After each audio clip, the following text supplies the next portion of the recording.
Olá, meus amores, estamos aqui hoje para o terceiro dia da nossa novena para os pretos velhos. Então pode chegar. Sejam bem-vindos a Cartomantizando, o seu canal de cartomancia e autocartomancia. Para quem ainda não me conhece, meu nome é Ana Cristina, sou professora, terapeuta holística e cartomante. Seja muito bem-vindo ao quadro Café com a Vó, a sua conexão com a sua ancestralidade. Hoje a gente vai falar um pouquinho sobre raízes e pertencimento. A gente vai falar de honrar a sua história. É isso mesmo. Então, se você puder e tiver, traz aqui para a mesa, além da sua xicrinha de café,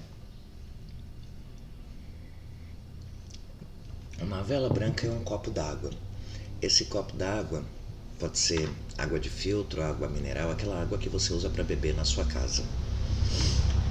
Se você não tiver uma vela branca, não precisa. Mas se você tiver, traga ela que você vai usar. E o copo d'água você não vai beber, você vai oferecer, tá? Mas se for possível, um copo de água e uma vela branca, assim como eu tenho aqui na mesa, tá bom? Não é obrigatório, mas eu acho que o copo d'água pelo menos você tem. Vamos lá? Mas afinal de contas, quem são os pretos velhos? Vamos contar um pouquinho de história, porque você deve estar imaginando que é só um escravo velho, né? Sim e não, né? A gente teve um período muito triste ali de escravidão em nosso país, que faz parte da nossa história e ponto, né?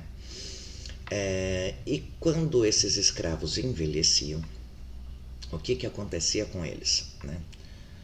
Eu não vou nem entrar no pior quadro, eu vou entrar no quadro já com versão melhorada, né? No caso das mulheres, né? Isso quando eles eram bonzinhos, tá, meus amores? Quando eles eram pacatos, sossegados e tranquilos. As mulheres eram utilizadas para cuidar das crianças, quando o senhorzinho tinha, né? Ou organizar serviço da casa, já que elas não conseguiam mais fazer serviço muito pesado. E olha que elas faziam serviço pesado até a alta idade, tá? Mas elas ficavam por ali, elas ajudavam a cuidar das crianças. E ajudavam a organizar, colocavam...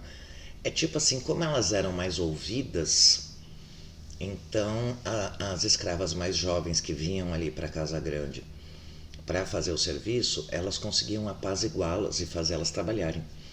Então a sinhazinha já sabia disso, então deixava elas por ali com esse intuito, tanto de organizar, colocar essas mais jovens para trabalhar, quanto cuidar dos filhos delas, porque em geral era o que acontecia.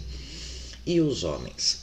Bom, os homens não faziam uma coisa muito diferente, não. Em geral, o que eles faziam? Eles colocavam o mais velho para cuidar ali dos mais jovens mesmo.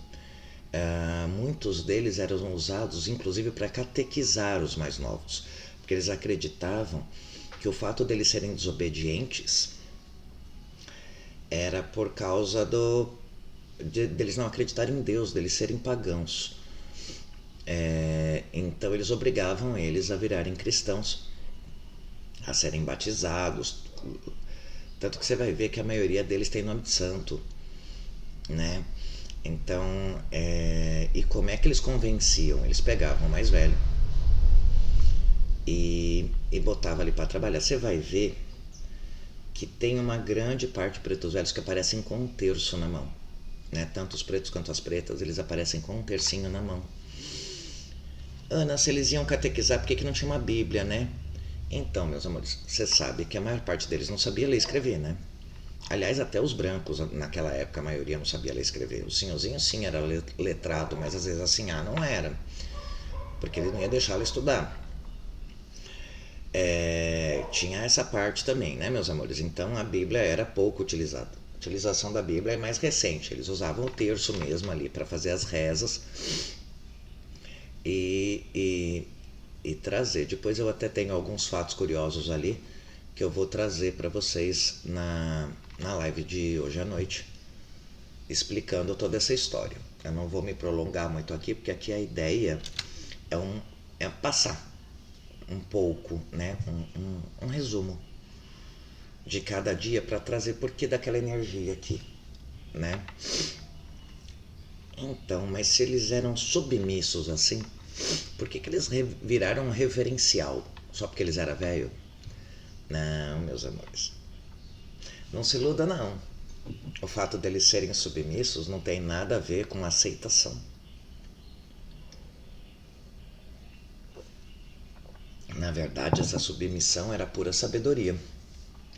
Porque eles já tinham entendido que se eles ficassem batendo boca com o senhorzinho, ou fazendo afronta, ou tentando fugir, ou qualquer outra coisa, eles iam apanhar.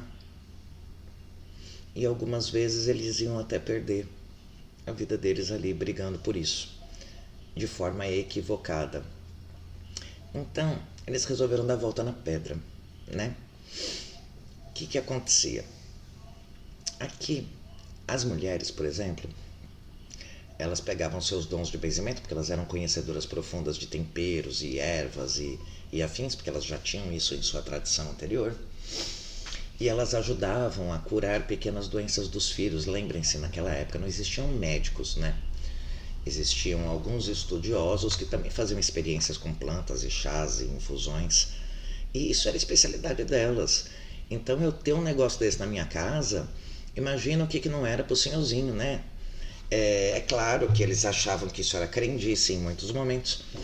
Mas aí quando eles vinham os próprios médicos recomendando coisas parecidas, eles acabaram entendendo que aquilo ali podia ser útil, principalmente a Sinhá, que queria ver seus filhos bem. Então isso tornava elas mais parte ali da casa, e aí, com essa proximidade, eles tinham acesso a informações de dentro. Elas não estavam ali à toa, elas estavam ali rezando e ouvindo, né? Enquanto isso, o homem lá tinha acesso a toda a senzala e falava justamente com os mais rebeldes. Então ele tinha acesso a toda a estrutura de quem de fato não estava querendo ficar ali, de quem estava com vontade de fugir. E ali era organizada, ele aproveitava esses momentos para organizar, enquanto catequizava, e ele organizava e articulava as fugas. Era essa a função dele. Por quê? Porque ele era o bonzinho, então ele tinha livre acesso a tudo, inclusive a conversar com a preta véia que ficava lá na Casa Grande, para saber o que estava acontecendo, para onde eles estavam indo, da onde eles estavam vindo. E ele podia passear por todo, porque ele era bonzinho, estava ali para ajudar. Ele tinha talvez mais acesso que o Capitão do Mato. E aí é que estava a grande sabedoria deles. Eles faziam toda essa articulação e eles foram base de sustentação para todas aquelas fugas até que isso culminasse na abolição deles. Veja bem, por isso é que o dia 13 é onde se comemora o Dia do Preto Velho, porque grande parte do processo de convencimento e de tratar e de apaziguar e de tentar o menor prejuízo possível é deles. Eles foram os grandes articuladores dentro daquele quadrado. É claro que eu tive influência dos homens brancos para isso, senão não teria acontecido.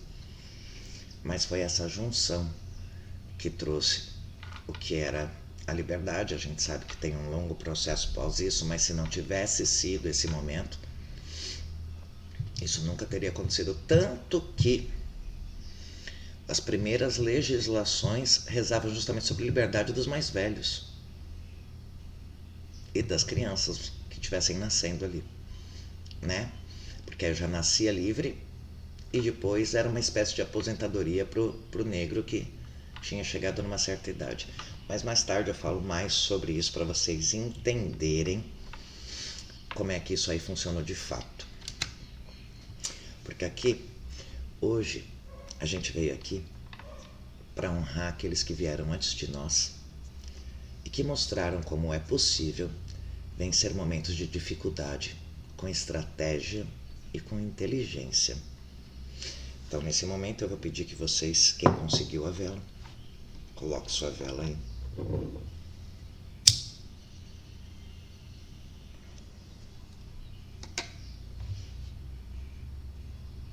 Acenda e reze comigo.